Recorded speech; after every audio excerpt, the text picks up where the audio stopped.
Halo kawan-kawan, saya lagi Terence.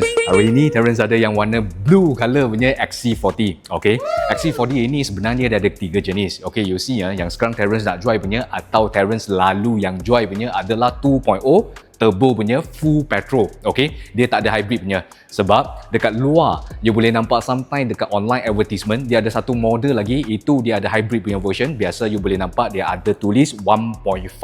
Okay, 1.5 itu dia adalah sengan hybrid sekali punya.